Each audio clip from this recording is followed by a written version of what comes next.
Miss হবে না আপনার পছন্দের টিভি শো। দেখুন জি5 অ্যাপে একদম ফ্রি। আজ আমি আপনাকে কথা দিচ্ছি মা, আমি আর কোনোদিনও রাজকে এই চাকরিটা নিয়ে কিচ্ছু বলবো না। আর আমি খুব ভালো করে বুঝে গেছি মা, আমার কথার আর কোনো গুরুত্ব নেই ওর জীবনে। ক্যারেজ মেকানিক একটা গুন্ডা কথাকার, একবার আমাকে টেক্কা দিয়েছিস, সেটাই তো শেষ হতে পারে না। আবার টাই পরে বাবু সাজা হয়েছে।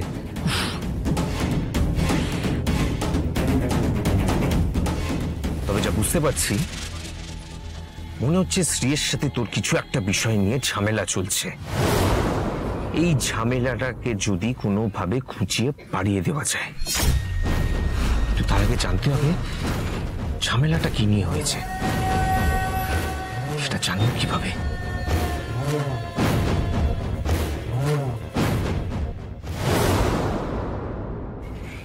আরে জিনিয়া বৌদির কথা আমি কিভাবে ভুলে গেলাম।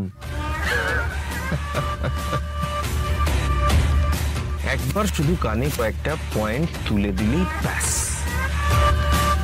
তারপর বাকি খেলাটা কিভাবে খেলতে হবে সেটা আমি বুঝে নেব। বৌদি চলে এসেছো তুমি? তুমি ঘুমোওনি? এই অবস্থায় কি আর ঘুম হয়? তো তুমি আজকে এত তাড়াতাড়ি চলে এলে? অনেক কিছু হয়েছে তুলে, আমি সবটা পরে বলছি। তোমার দাদা ঠিক করে বাড়ি ফিরেছে তো? পর্দা তো পুরো মাতাল হয়ে বাড়ি ঢুকেছে। কি হয়েছে কিছু জানো তুমি? আর কেন জানি না বারবার ধরে সতীশের কথা বলছিল। বৌদি তুমি কি সতীশের কাছে? তুলে আমি জানি না তোমার দাদা ওই অবস্থায় তোমাদের ঠিক কি কি বলেছে, তবে তোমার যদি মনে হয়ে থাকে ওই কথাগুলো সত্যি, তাহলে আমার সত্যি আর কিছু বলার নেই। এই মেয়ে, কি মতলব কি তোর? আমার ছেলেটাকে পাগল করে ছাড়বি, সেই মতলব তোর, তাই না? মা যা যা হয়েছে আমি আপনাকে সবটা বলছি, শুধু দয়া করে আমাকে একটু সময় দিন মা। অজুহাত অজুহাত, খালি অজুহাত। কে কে তোর মা? খবরদার বলছি, আমাকে মা বলে ডাকবি না। মা আপনি জানেন না কি কি হয়েছে, যা যা হয়েছে আমি আপনাকে সব আমার জানার দরকার নেই। আমি আমার ছেলে মেয়ের ভালো মন্দ বুঝি। যে ছেলে জীবনে কোনোদিন এতটা বয়স পর্যন্ত এতটুকুনি মদ খেয়ে আসেনি, সে বিয়ের পর মদ খেয়ে মাতাল হয়ে বাড়িতে ফিরছে কেন? কিসের জন্যে? তোর জন্যে। তুই ওকে সুখী করতে পারিস নি।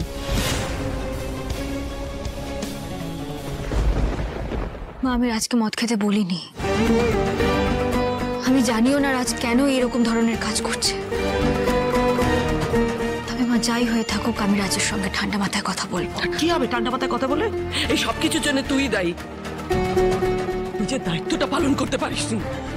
আমার ছেলেটা না জানি মুখে কত যন্ত্রণা নিয়ে শুয়ে আছে ঘরে। তুই দায়ী এর জন্য, অপয়া মেয়ে একটা। শুভা শুভা শুভা, থামো থামো থামো থামো, আসল ব্যাপারটা জানতে দাও।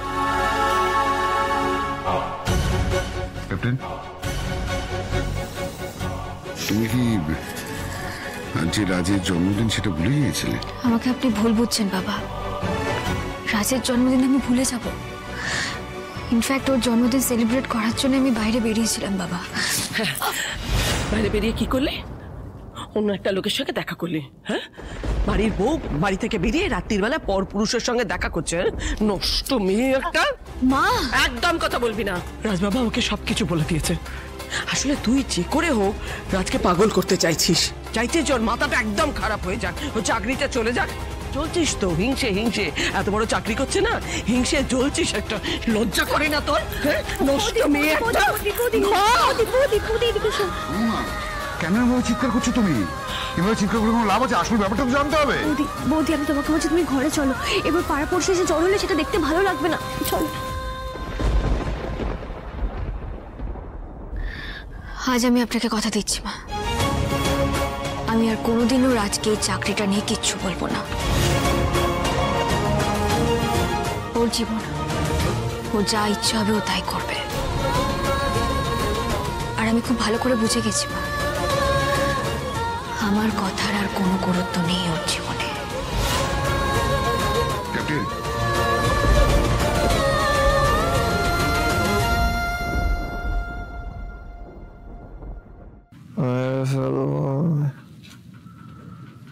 সত্যি সতীশকে মেরে ফেলবো।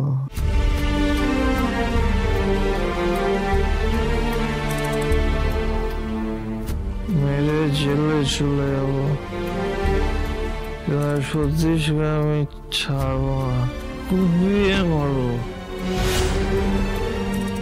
গাড়ির টায়ারের নিচে পিষে দেবো, ছাড়বো না।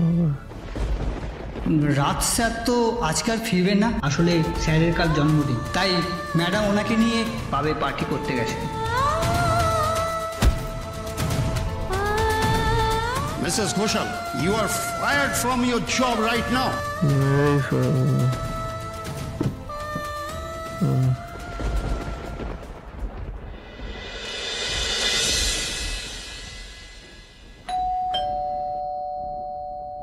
সতীশ দা, গুড মর্নিং। বাড়ির সবাই কোথায়? সোমা কে এলো রে? হ্যাঁ, আরে আন্টি। সতীশ, আরে থাক থাক থাক থাক থাক বাবা থাক। কেমন আছেন আন্টি? এই চলে যাচ্ছে একই রকম। আরে তুমি দাঁড়িয়ে আছো কেন? এসো এসো, ভেতরে এসো। আরে কি ব্যাপার, কেমন আছো? ভালো আছি। এই সতীশ বাবা, তোমার এখানে কি হয়েছে? কিছু না আন্টি, ওই একটা অ্যাক্সিডেন্ট হয়েছে ছোট। অ্যাক্সিডেন্ট? অ্যাক্সিডেন্ট কি করে হলো তোমার? ও এরকম একটু একটু হয়ে থাকে। এনিন বৌদি, আমি নবীনের কড়াইশুটির কচুরি আর নতুন গুড়ের মোয়া নিয়ে এসেছি। ওরে বাবা, এত কিছু! আসলে এতদিন পরে এলাম, ভাবলাম সকাল সকাল আপনাদের একটু সারপ্রাইজ দিয়েছে। By the way, happy new year সবাইকে। তোমাকেও হ্যাপি নিউ ইয়ার। এই সতীশ দাঁড়িয়ে আছো কেন? বসো তো। এই যে ধরো তুমি এগুলো, যাও রান্নাঘরে যাও আর ভালো করে প্লেটে সাজিয়ে গুছিয়ে নিয়ে এসো তো, দেখি কেমন পারো, যাও। তোমার আমাকে এতদিন বাদে মনে পড়লো সতীশ দা? আমি যে সে কবে থেকে ওয়েট করেছিলাম। মা, তুমি আর লোক পেলে না? তোমার মনে হয় সময় এগুলো পারবে? আমি যাই গিয়ে ওকে সাহায্য করি।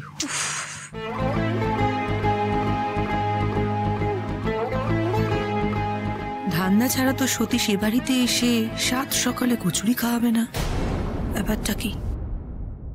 সোমু, তুমি অফিস যাবে না? যাও তাড়াতাড়ি রেডি হয়ে নাও। আর শোনো, আজকে কিন্তু বেরোনোর আগে সতীশের রান্না গরম গরম কচুরি খেয়ে তারপর বেরিয়ে, কেমন? একদম।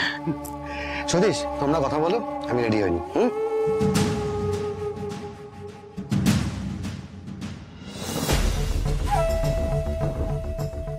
আপনার একটা হেল্প চাই বৌদি। এইবার পথে এসো সতীশ চ্যাটার্জি।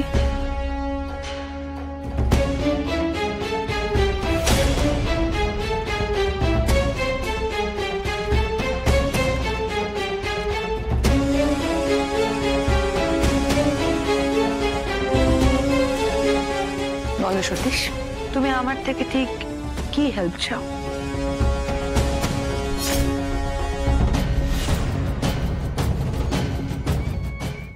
জি5 ডাউনলোড করুন আর সব এপিসোড দেখুন একদম ফ্রি।